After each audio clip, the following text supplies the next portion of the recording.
He is a best test বলার। Test বোলিংটা ওর জন্য সবচেয়ে এক নম্বর প্রেফারেন্স হওয়া উচিত।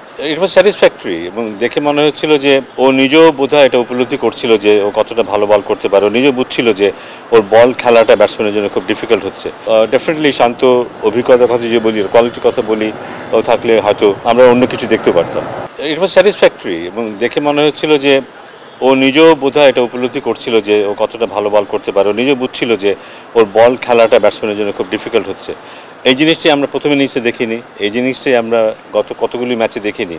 সো আমাদের চাইতে ওর জন্য জরুরি এই উপলব্ধিটা, এই এই বিশ্বাসটা যে ওই ধরনের বল করতে পারে।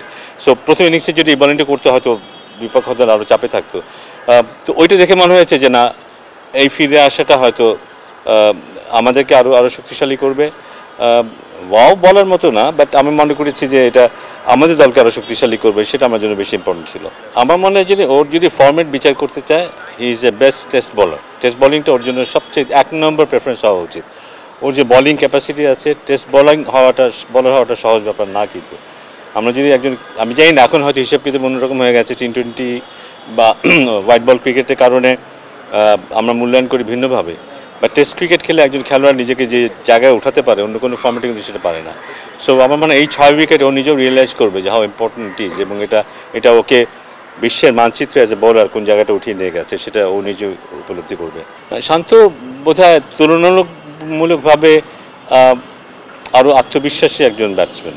ও হয়তো অনেক সময় রান করেনি, ফেল করেছে, কিন্তু ও যতক্ষণ মাঠে থেকেছে ওর ব্যবহারের যদি দেখি, ওর ব্যাটিং করার যদি দেখি, ব্যাট বল করার যদি দেখি, ওখানে একটা আত্মবিশ্বাসের ব্যাপার আছে। তারপর হয়তো আউট হয়ে গেছে, বাট ওই জিনিসটা খুব জরুরি। কিন্তু যদি বিপক্ষ দলকে দেখি আমি বেশি সমীহ করি বা একটু টেন্সড হয়ে যাই, সেটা আমার ব্যাটিংকে যথেষ্ট ডিস্টার্ব করতে পারে।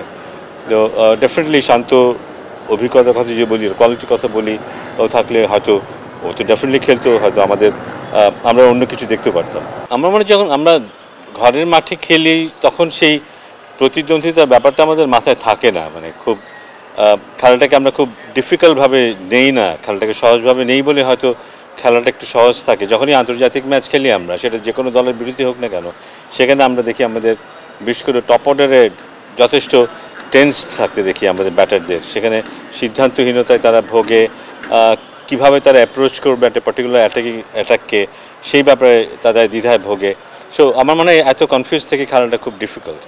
সো একটা প্যাটার্ন ডেভেলপ করা খুব দরকার ঘরোয়া ক্রিকেটে, সেটা যেমন মানেরই হোক না কেন, সেখানে আরও বেশি প্যাশন, আরও বেশি কমিটমেন্ট নিয়ে খেলা দরকার। একটা প্যাটার্ন তৈরি করা দরকার যে হ্যাঁ, আমি এভাবেই খেলি, আমি ঘরে হোক বাইরে হোক, আমি এতটুকু সিরিয়াস থাকবো বা এতটুকু সিরিয়াস থাকবো না, এইভাবে আমি খেলবো যে কোনো প্রতিপক্ষের বিরুদ্ধে। সো এই সিরিয়াসনেসটুকু খুব জরুরি, যেটা হয়তো ঘরেতে আমরা ততটা করি না যত বাইরে ম্যাচ খেলার সময় করি।